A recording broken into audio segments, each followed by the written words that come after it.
Hello on this first weekend of the new year, first video of the new year, and I guess it's a good time to, reflect and give an update of our time here in Mongolia. We've been here for 4 months now, and because we got here in August, so the middle of August, so it's 4 months and a couple of weeks.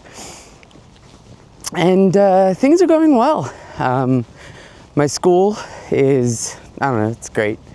This is probably one of my most pleasant teaching experiences outside of the university. I'd put it on par with that. It's definitely good colleagues, good atmosphere, really like my students. In general, it's a really good situation, aside from, having to build my curriculum as I go. But even that, there's a lot of kind of understanding in that kind of situation. And luckily, I'm an experienced enough teacher at this point that this is not quite the same level of difficulty it was when I first started teaching in Bentonville all those many years ago, or when I, was up in Alaska and had to do a similar thing.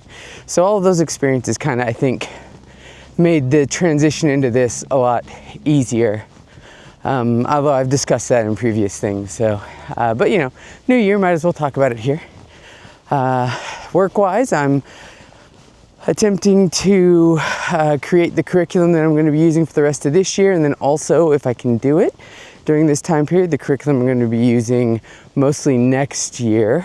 Thankfully, AP puts out kind of the changes they expect to make and all that stuff enough in advance that you can prepare for the next year while still working on the current year. And so that's what I'm doing, an eye to the future, getting everything ready to go so that over the course of the summer, I'll just have to kind of update things, and next year should be even better.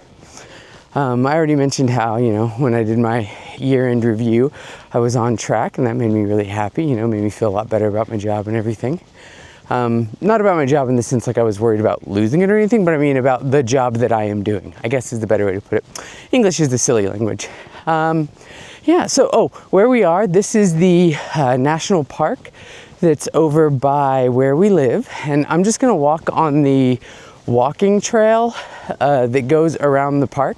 This will be kind of a long video. I might speed up parts of it because there are big sections of it that are just kind of like open wilderness that you can look at, but that's also one of the things that's kind of nice about it. Now, as you're seeing, as I'm walking down here, they've cleared the walkway area, but you see the evergreen trees on either side, also on the walkway. But if I turn to either side, one of the things that you might notice, or should notice at some point, although I noticed they cut them down here, so I wonder if they're going to be replanting them, is the bushes. So there's all these bushes out there that kind of break things up that they've strategically planted. On this side, they kind of go all along the area with the trail breaks for people to be able to go back through them. And they do a really good job kind of breaking up the park. It's a really large park, but it kind of breaks it up into segments and gives it this kind of feel of being even larger than it is. A lot to explore. You can really get lost here, but obviously not too lost, because if you simply look up at the horizon, you can easily find where you are based on just kind of looking at the buildings and things. So it's a fun little bit of nature out in the area, and it really does kind of show off the flatness of Mongolia, but then in the distance you can see the cool mountains. So it's kind of the dichotomy of Mongolia. And I think, dichotomy, or maybe two sides of the same coin, that really encompasses the feel that I've gotten from Mongolia in the time we've been here. It really is a country of two extremes. It's the land of the blue sky. They are a stable country in terms of natural disasters. They don't have earthquakes, tornadoes, things of that nature, but they still rely on coal energy, even though last year was the first year that solar energy was cheaper than coal. They just kind of haven't taken that step forward. While at the same time wanting to combat the effects of using coal for all their energy. So I'm really hoping that in the coming years that's going to be changing. Definitely something that if I have any ability to have an effect on that, I'm definitely going to try to help move that needle if anyone starts to push in that direction, just because I think it'd be a really good thing for the country. You know, the people here are very, very nice, very giving, very warm people, but at the same time, they're also very distant and very blunt. Which I know sounds like opposites, but like I said, that's kind of the best way to describe Mongolia. So when I say that they're distant, what I mean is that like they just leave you alone. Like they'll just, you know, like you standing right next to somebody and they just won't really talk to you, but not in a rude way, just kind of in a I'm me, you're you, and if we don't have a reason to they don't do small talk. There we go. I think that's the better way to do it. And like many countries where Americans go, you know, our habit of small talk and filling the spaces confuses or disquiets them. I think many people who are used to it, it's not as big a deal, but you know, for especially the older people my age and older especially, they definitely are not used to it. But at the same time, like, you know, if they see that you're having any difficulties at all, they step right up and they'll be like, hey, do you need some help? And they're just like right there, just super kind, you know? So it's been, I think that aspect of it is what's made being here the nicest, you know, is the fact that at any given moment, unprompted, while we're attempting to figure something out or work through something, somebody might just come up and be like, hey, did you need some help? And then they will, you know, they understand the difficulties you're going through in trying to navigate things like the banking system or, you know, the signage, or trying to figure out exactly what you should be doing. And then they'll just absolutely help out. And not just foreigners. I mean, they do this with each other as well, you know. I think I've mentioned before how when I was at Not Untool and somebody was trying to put in, you know, do the transfer for paying for some electronics, they ended up they hand their phone to the merchant, and the merchant just, you know, puts stuff in real quick and hands it back. And, you know, there's just this, I don't know, there's just this friendliness and helpfulness and that kind of keeps society moving. And it's really good. It's really cool. So that aspect of it's been really awesome. There is a certain amount of laid backness, though, that does sometimes get frustrating. For the most part, I think you just, I've heard before that you kind of have to live at the Mongolian pace and you'll kind of get along with it. And I think that's very true. But sometimes that kind of take it back, laid backness can be frustrating. Like my situation trying to get my packages shipped to here, where they went to the wrong places and there wasn't like a clear way to figure out how I'm supposed to track them or get them. And it really is interesting when you're comparing it, because, like, for example, you know, both of the packages I was getting were coming from China, and when you get a package from China, you order one from China and it's being shipped, every single time that package changes hands, it gets scanned, it gets updated, you get informed where it is, even to the level of I was being given the phone numbers for the delivery drivers, the people who had the package. And there would be little notes saying like, hey, if you're having any problems or you have any questions, please contact me and I'll help you out, you know. And it was like the phone number for the delivery driver, like their cell phone number, you know. And then as opposed to when, for example, my bow got to Mongolia, it just ended with delivered successfully. And I'm like, no, it wasn't, because we went to the school, it wasn't there, you know. And it turns out that, it had been delivered, and it had been sitting in the post office for a week, and it was supposed to be delivered to the school still. So it wasn't like, oh, well, I'm expected to go to the post office and pick it up. No. It was supposed to go to the school, but it just didn't yet. It was still just kind of waiting. And I don't know like what the time frame is on the delivery there, but now knowing that when something says it's been delivered to Mongolia and it's like going to Mongolian post, I should just, have somebody call the post office for me and be like, hey, is this package here? Can I come pick it up? Is going to be a lot faster than waiting for it to actually get delivered.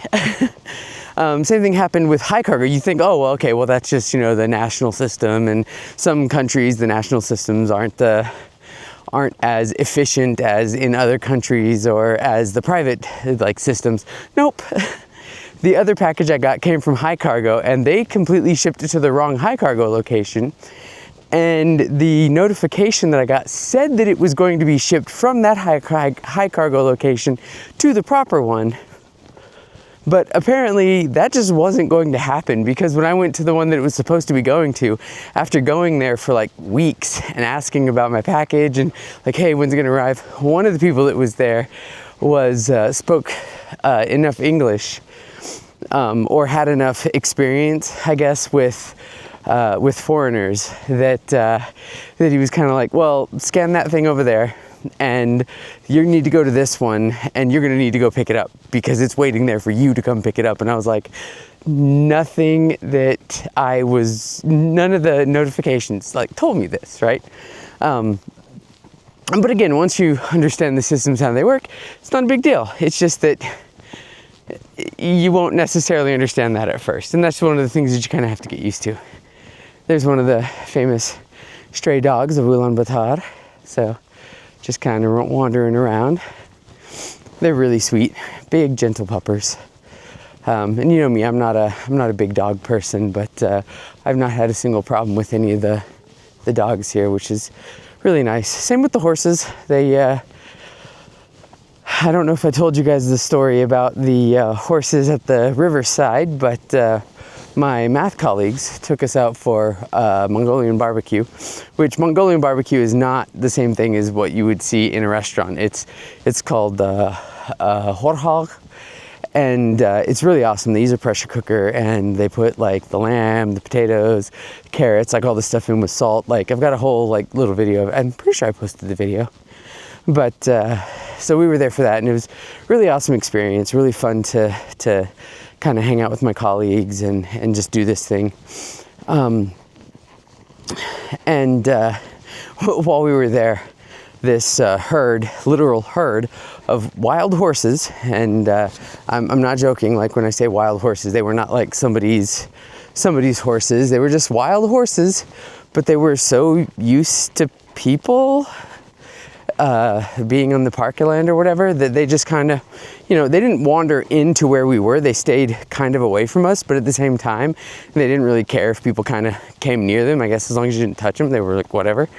But it was safe enough that the children that were there with us weren't called back over to stay away from them. Everybody just kind of knew, leave the horses alone, they'll leave you alone. And so we were just sitting there at our camp while these horses kind of wandered around us, even getting as close as I gotta say, they probably got within 20 feet of us at one point. And they were just wander around in the field and then go over to the edge of it where the dust stuff was and roll around on the edge of the river in the dust. It was really interesting watching them play. Very dog-like behavior in a lot of situations. So the area I'm in now, I was going to show you the Olympic archery section, but I already passed it. The area I'm in now is the path around the national park, and one of the sections we just passed, which here I'll go turn and look at it again, was where I actually, right over there, you can see the Olympic rings there. That is the Olympic archery practice field, and that's actually where I got to fire a traditional bow here in Mongolia for the first time, and what led me to finding my archery club. Not directly, it took a lot of hit and miss and looking through all the possible places that I could find on Google, and let me tell you, Google in Mongolia, not a good service. None of the FANG companies are very good here. the best one being Facebook, but that's a low bar considering that, you know, it's just a connection, like meetup kind of thing that mostly people use for like the marketplace and stuff. But you know, you use WhatsApp, Viber, and then there's, oh, what is the Chinese one? There's a Chinese social platform. Is it WeTalk? I think is it WeTalk or WeChat? I think it's WeChat. That gets used a lot also. That's basically a competitor directly to WhatsApp, in that it can do like financial transactions and stuff, and you know, it's a streaming platform. It's kind of an all-encompassing social media platform. I haven't gotten onto it because I've already got enough of them. I don't need more social media platforms that I have to keep up with, because that's just, they're already exhausting enough.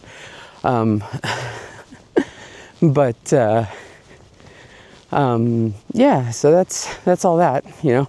But yeah, finding Zacian, or not Zacian, but Zaragadai, my horse archery club, was a fun adventure of wandering into many places at various times until I finally found them. I'm happy I did, though. Very happy I did. So this is what I meant about kind of in this section. It's just kind of going to be quiet, just a big area here. This path goes all the way around the park. There's paths that lead off from it. Once we get over to the other side, we get to the area that's a little more developed, I guess is the best word for it. It's got like, you know, social gathering areas. It's got food stalls that are open during the summer, the spring and the fall, closed during the winter time. But I was walking through here the other day, and there was like a tobogganing slide, which makes me wonder if it turns into a water slide during the summer. That was kind of cool. And there were people out ice skating. I'll show you the ice skating rink. Some people were playing soccer on the soccer pitch. The basketball courts and the tennis courts were still snowed over and closed. But, you know, there were people on the equivalent of like cross-country skiing, but with wheels. That was kind of cool to see. You know, people pulling themselves along by poles with basically wheeled skis. That was neat. And as you can see, there's lots of people here walking. I'm obviously going, I guess, the opposite direction to everybody else. I don't know if that means I shouldn't be going this way, but I've seen other people walk this direction during the summer, so I'm not too worried about it. If I am, oh well. There's not enough people here to really be bothered by it. It's really funny, the being a foreigner and being so obviously a foreigner, you know, not being of Asian descent. The amount that you get stared at, but like politely stared at, because the moment that like you meet eyes, they'll look away kind of situation. Not like they're embarrassed, like, oh, whoops, you know, is funny. Zai gets it worse than I do, being a redhead, so, but still, you just kind of get used to it. It doesn't quite have the same zoo animal quality to it that I did when I was at, working in schools in the US, but you know, it, still happens, and you still get used to it. As you can see, people sitting out enjoying the benches. There's a lot of monuments and stuff around here too. Now, I'm not sure what this one is. This one is a soldiers. Maybe I should go translate it. In fact, let's go over and look and see if we can translate it. Also, in terms of the weather today, what is it like? It is, let's see if I can find it real quick. Weather in Ulaanbaatar. It is it's a balmy -11. That's pretty good. Sunny and feels like -11, which is pretty common because, well, I mentioned that it's like extreme weather here, you know, the extreme heat and the extreme cold. I think I mentioned that. If I didn't, well, that's one of the things that makes it kind of another kind of tale of two cities, is the extreme heat, extreme cold that you get. But it's very dry. So what that means is that, like, even though it's really, really super cold, toss on a jacket and a couple layers for pants, and you're not really gonna feel it that bad. Even when it's -30, you know, it's just, you're just like, okay, it's cold, you know, unless the wind is blowing, or if it is a wet day, then you're really gonna feel the cold. It'll be that really biting cold. But when the air is dry, like, you know, cold's cold. It's not really that big a deal, right? And the same thing with the heat. Like, you're like, oh, it's hot. and I need like sunscreen or a shade because the sun, I'm gonna get sunburned or all that stuff. But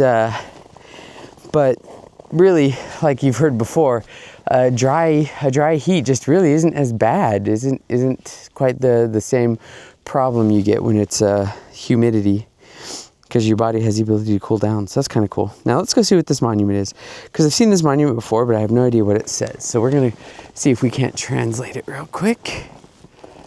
Here we go. It says Mongolian Military Peace Activities Memorial Monument, and the date on it is 2020. 5 would be May 29th. So I'm not entirely sure. I'm trying to remember what was happening in 2020. I don't know what was happening in the region during that, but there's a monument for it. I'd have to go back and think back in what was going on in 2020. It was an interesting time. Let's see. We had him, then we had him, then we had, then we had that guy. Yeah, so I don't know. I'm not entirely sure what was going on during that time exactly. I'd have to go look it up. If you know, let me know. Feel free to tell me, comment on the thing, because if I don't remember, then it'd be nice, because I'll get the alert for a comment and I'll be able to check it out. But let's continue on this way. So let's see. Talked about work, talked about kind of feelings about Mongolia in general. Language. So we are still working on the language. I can read Cyrillic, but I don't know the words. And I'm getting better at that, and I'm starting to recognize words, common words that I see a lot. That's getting pretty easy, and I'm starting to be able to kind of read those.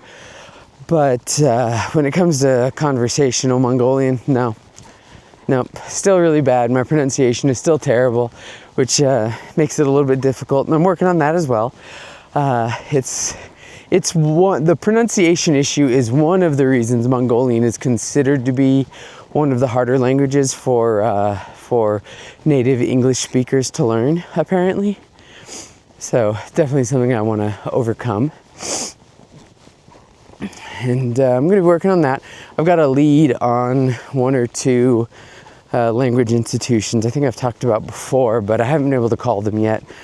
I'm going to start calling around on Monday and seeing what I can arrange, especially because Zai is going to be going to school at Hobby part-time starting next semester. So we're really excited about that. They'll get to hang out with their friends. It'll get them out of the house in a positive way. They are going to continue doing their online schooling as well from the US, so they're going to continue doing their US degree program.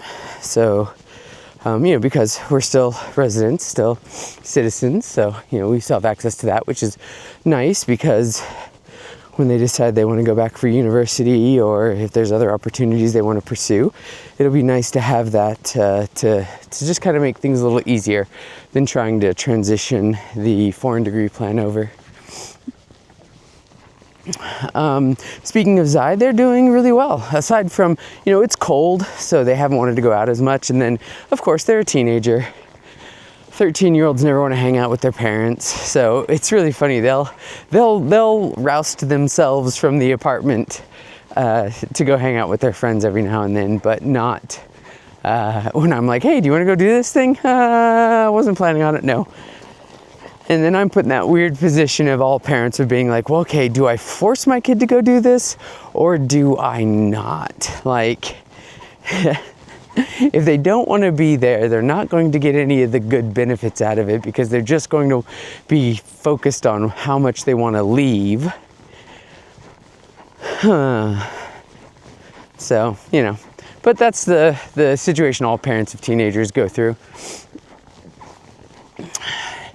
But, that's kind of the problems you have when you're trying to raise an independent child who's a free thinker. Sometimes they free think the wrong way, but you can't just smack them down and be all like, no, that's wrong free thinking. Because that's, they kind of gotta learn, and you got to educate them around and just be the guardrails. But Zai really is doing a good job. They're taking care of themselves. They're taking care of their dog. So things seem to be going well, for as much as they'll talk to me about things. So, and I'm really proud of them. They've done very well in their schooling. They got all A's last semester. So I was proud of them with that. They made effort to come out when I told them to. Of course, every time they can wiggle out of doing anything they're asked to do, they'll do it. But again, that's not a unique Zai thing. That's just a general teenager thing. You know, my students do the same thing. So not anything to worry about there. Yeah, just in general, things are going really well. I'm not gonna lie, I was very sad during November, December, missing family. It got real bad right at around Christmas time, but I talked about that. You know, but when you get over it, you get over it. And that's kind of where we're at now. We're over it. As over it as we can be. Because I'm not going to lie, I miss everybody. I really hope people get to come over and visit. And this year coming up is the whole reason that we're here. You know, seeing how things are going to go, how the people in charge are going to jump, and we just have to hope that they jump the right way. And if not, well, there's a reason we left early, is so that we wouldn't have to scramble to get out after it became too dangerous. Well, but you know, that's neither here nor there. That's speculation that none of us have any control over, unfortunately. Yeah, it looks like everybody's walking this way. Not that I would see if there was anybody walking my direction unless they passed me. But maybe there is an understanding that you should be walking around this clockwise. But whatever, I'm having fun. So one thing that you might notice, and this is something that I wonder what they're collecting out there. They're picking something up and putting it in a bag. I wonder what it is. But one thing that you might notice is that there's no like snowmen. Nobody's like playing in the snow in that way. And there's actually a reason for that. I asked my students about it when it was first starting to snow, and I was like, hey, yeah, like I noticed nobody's like made snowmen or done like had snowball fights or done anything really like that.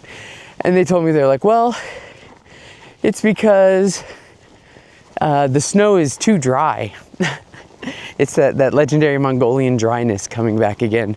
But the snow is too dry and powdery, and so it doesn't pack very well. So you can't really roll it together and build snowmen the same way that we can do that back home in the more swampy Arkansas climate. So, you know.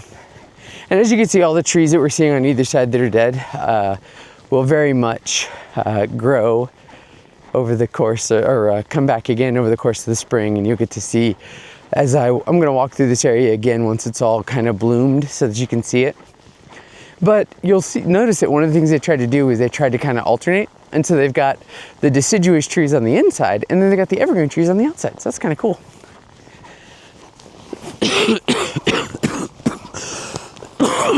Excuse me about that. Sorry. And I'm finally over my cold. It took a little while. Right at the end of the year, first week of my vacation, maybe because of the coming down off the stress, I don't know, but I caught a rather annoying chest cold that then kind of turned into sinus drainage and like a regular cold, and you know, it took a little while to get over. I'm over it now, but you know how it is at the tail end of those things, how you're always kind of just still a little bit coughy, getting everything out of your throat and out of your chest. So that's kind of where I'm at now, but I'm really doing good. I've been going to archery again. I mentioned I got my new bow, and I actually did an unboxing of it, but it ended up being a little bit too long to put up as a short. I might see if I can cut it down. I'm terrible at editing though, but I'll see if I can cut it down and reformat it so that I can put it up as a short. Mine's a 35-pound fiberglass black canvas wrapped bow, and then Zai has a 20-pound fiberglass green leather wrapped bow. It's really interesting because trying to use Zai's bow, like, it's so light it doesn't even feel like it's got any pull to it at all.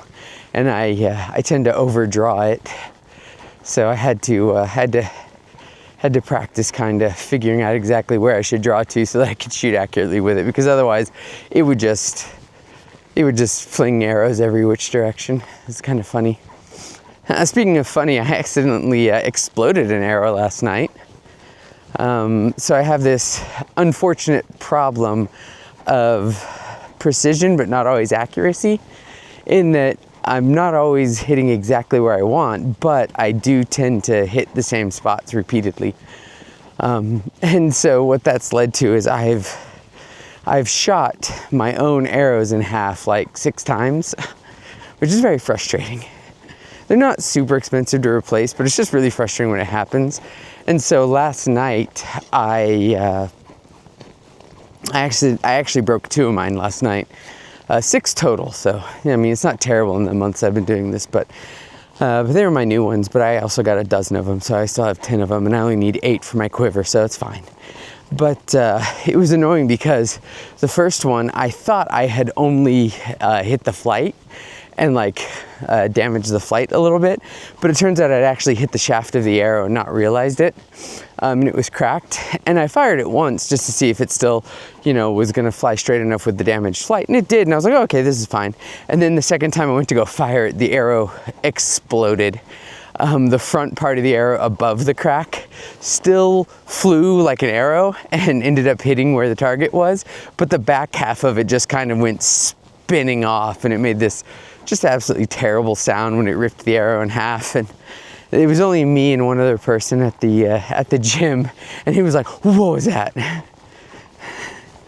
And had to go pick it up, and I was like, well, looks like I did damage that arrow.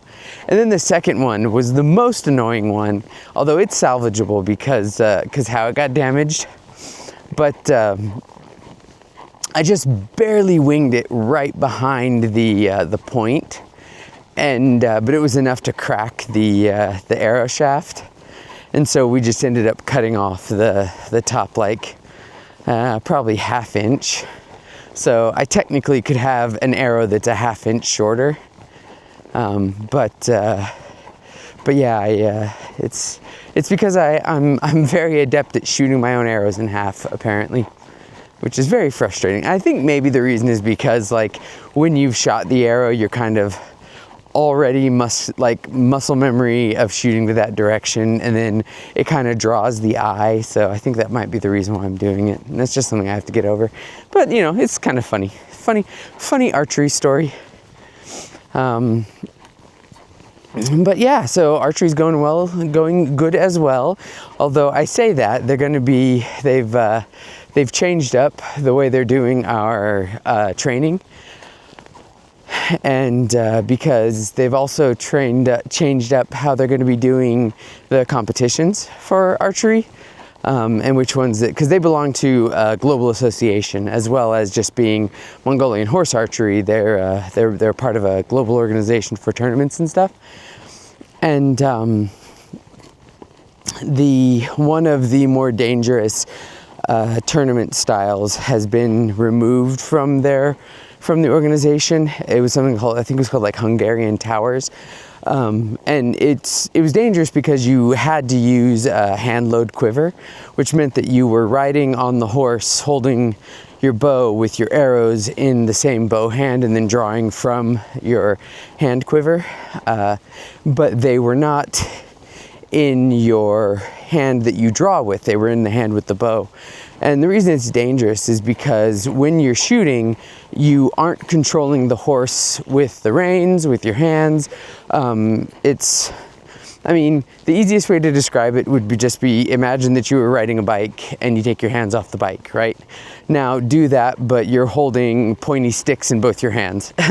So what happens if, you hit a bump and you have to go catch yourself and you don't drop the arrows, right?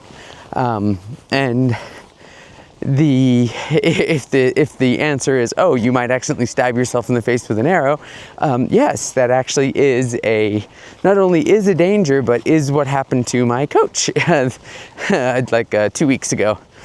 So she had to get some cosmetic surgery to take care of the scar that now goes right alongside her eye, along the inside bridge of her nose. So, you know, not a fun thing to have happen, especially because you can't really control if your horse is going to stumble or not. Even a well-trained horse can hit a pothole or something. So that's no longer a thing at the international level in the organization, not just like the club. Like internationally, they've decided that it's just not worth it to be doing that particular tournament style. So that means that that they're going to be doing all of the arrow draws have to be from a quiver, which is just safer because you're not holding a bunch of pointy sticks in your hands should you have to try to catch your saddle. But I know I laugh about it, but I can only laugh because, you know, nobody did get permanently injured. Not laugh because I think it's funny, laugh because it's just like, you know, relief that that's not going to be something I have to worry about. But so the new training stuff, you know, it's a little bit more holistic in the training the archer, not just training you to shoot kind of situation, to prep for the summer when we're going to be riding horses and practicing shooting from the back of a horse. And you know me, horses, not really my thing. In fact, fear of horses, something I'm going to have to desperately try to get over. We'll see if it works. If it doesn't, well, I guess I'm going to be an on-foot archer for the rest of my life. But they have a saddle machine, a riding machine. I don't know, a fake horse, whatever you want to call it, in the gym, and they're going to start training us on that. And the few times I've tried to stand in the stirrups on it, I am quite bad at it. So we'll see how that goes. You know, there's on the ground, I'm a very stable person. Apparently not when I'm on a horse or a fake horse. And especially because when you're shooting, you have to stand in the stirrups. You can't be seated when you fire. So that's going to be interesting to try to learn. So we are now approaching the more built up side of the national park. So as you can see, the apartment buildings in the background. So this is a 5D cinema, and I have no idea exactly what that means, but that's here. And then we've got, this is just kind of a seating area. It says something else on it, but I'm not entirely sure what it says. Let's see if I can figure it out. My glasses are a little fogged over from...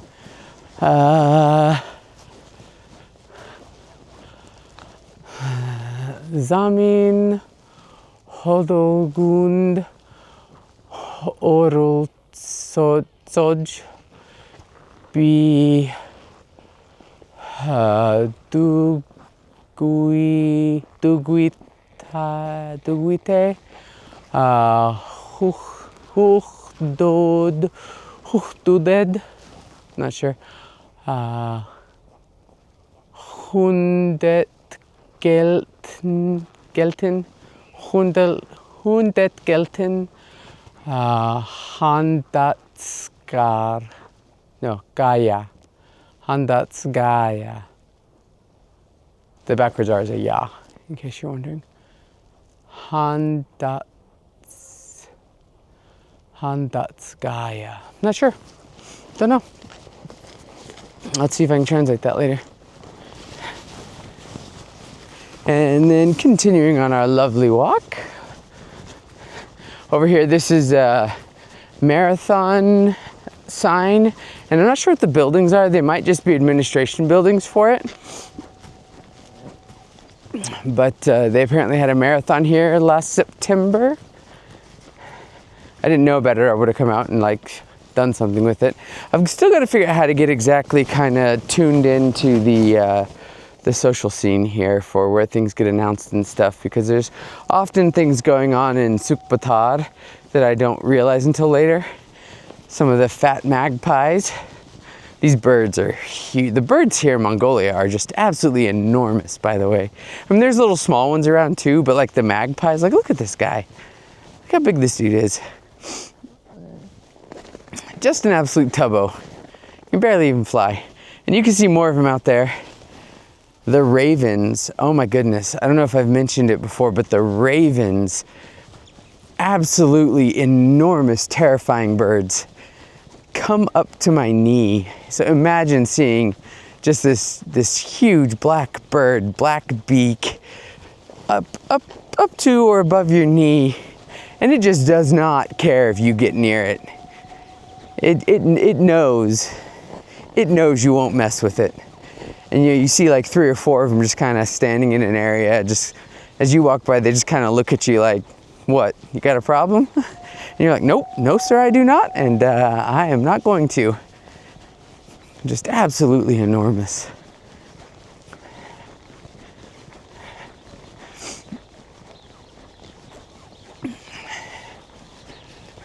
More paths off on the right over here. You can see more of the birds hanging out. Like I said, it's 11 degrees and sunny, so all the birds are out because they're like, oh, it's a warm day.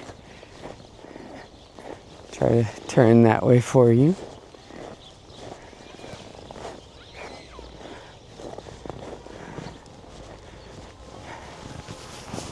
Pull my hood down again. You see people walking on the various paths, various fields over there. It's just a wonderful social area.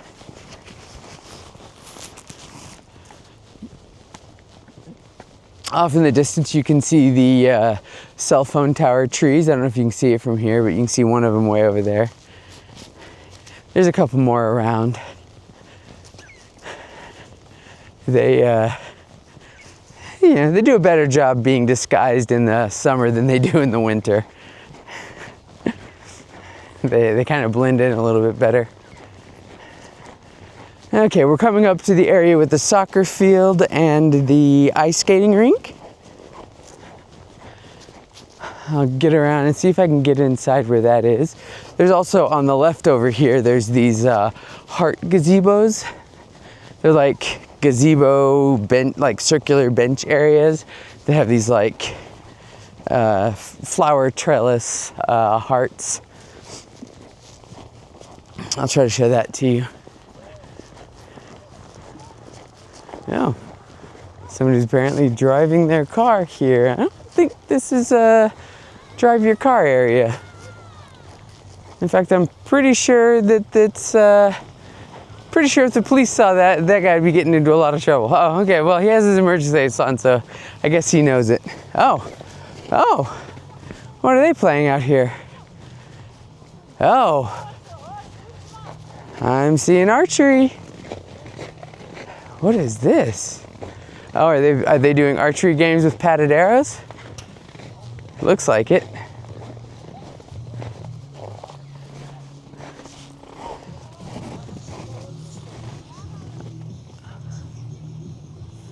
Someone's listening to The Who. That's The Who's rendition of Metallica. I know that song.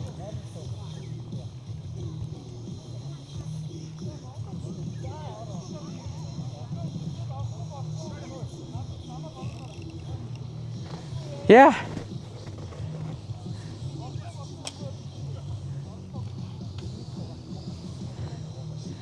Huh. I wonder what this is exactly.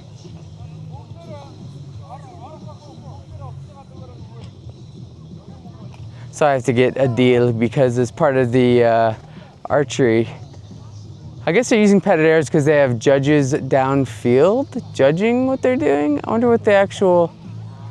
Oh, there's like little balls they're having to hit down behind the thing. That is so cool. I wonder what this is. I'll have to ask my archery club about this.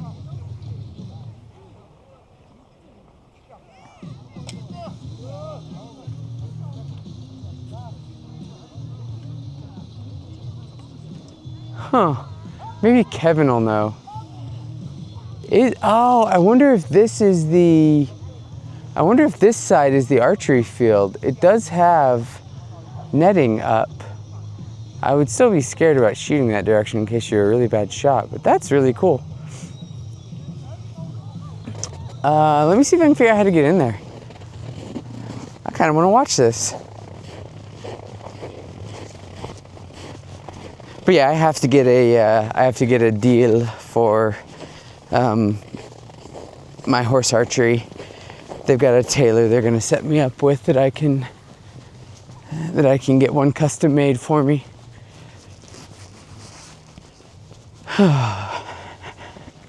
Let's go this way and see if we can't get in there where the ice skating is and check out that archery a little bit. We might end this a little bit early because we might spend a little bit of time here and rather than walk all the way back around. But, you know, you've seen pretty much what there's to offer. There's a lot more kind of these park areas and social areas around as well.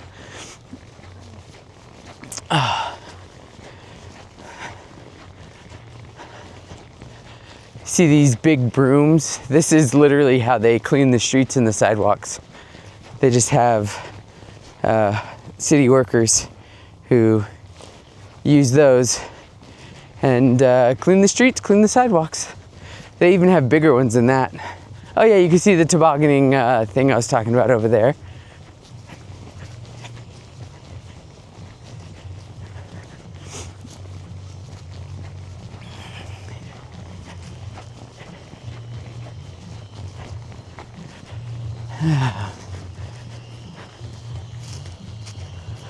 Oh, there's another one of those ice sculptures. An ice slide, literally. So I don't know if you can see it off in the distance there, but they're playing in it. It's another, man, I wish I could get over there and see it, but yeah, it's another ice building that stairs and a slide. Huh, I wonder if there's more ice stuff over there also. That's cool. Yeah, but just the fact that they build, you know, slides out of ice that they then just go play on is awesome. Oh yeah, I guess you can rent ice skates here. Okay, cool. I'll have to maybe bring Zai by and see if Zai wants to go ice skating. But this is the ice skating rink. A good place to come, learn to ice skate or practice if you're bad at it like I am.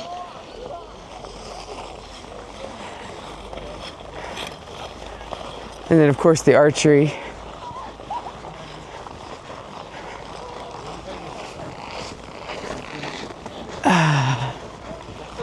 Yeah, they have big blunt wooden heads on the ends of their arrows. I still would not want to get hit with one of those. They're not quite the same padded thing we use in AmpGuard, but that's really cool.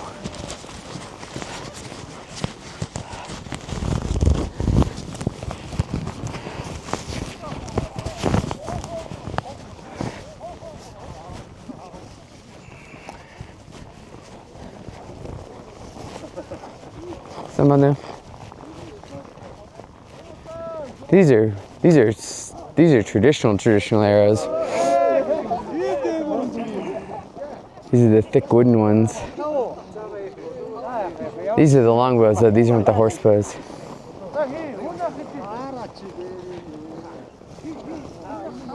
It's really cool.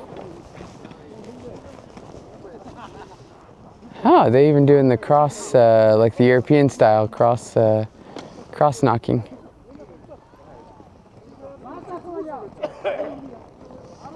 Huh.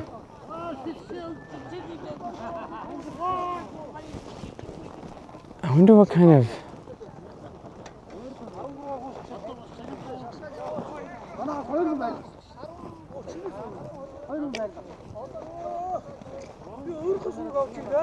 I wonder what the goal is here.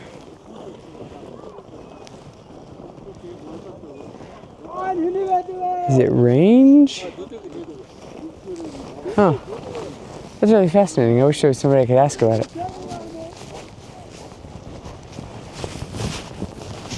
Someone. Hello, how are you? Hello, doing good. What is the scoring method? Like what is... Meter. Oh, so it's distance? T20. Yeah? That's really cool. Thank you.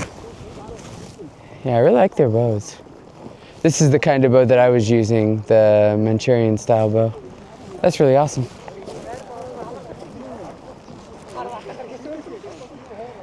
I gotta tell you, those things have kick. The one that I was using was, it would rattle you when you fired it. That's really cool.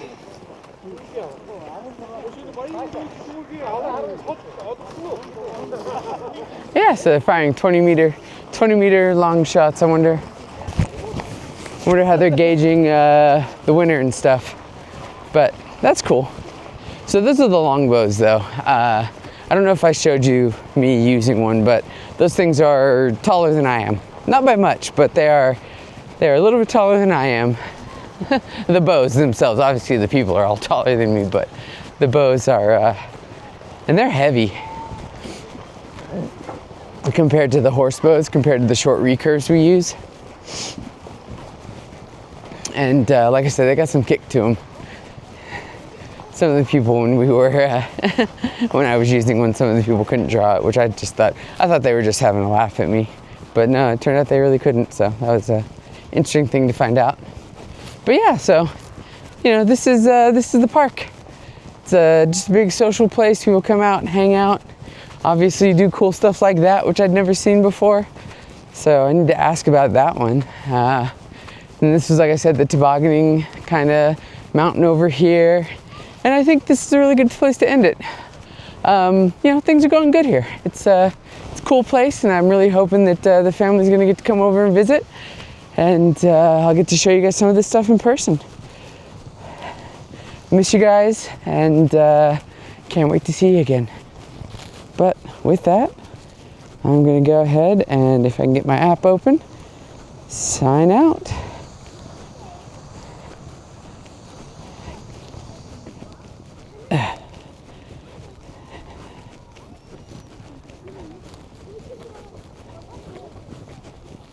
Well, I have to close the app.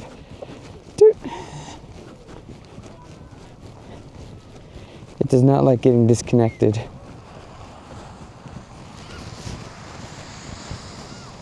See, just going down the hill on tubes.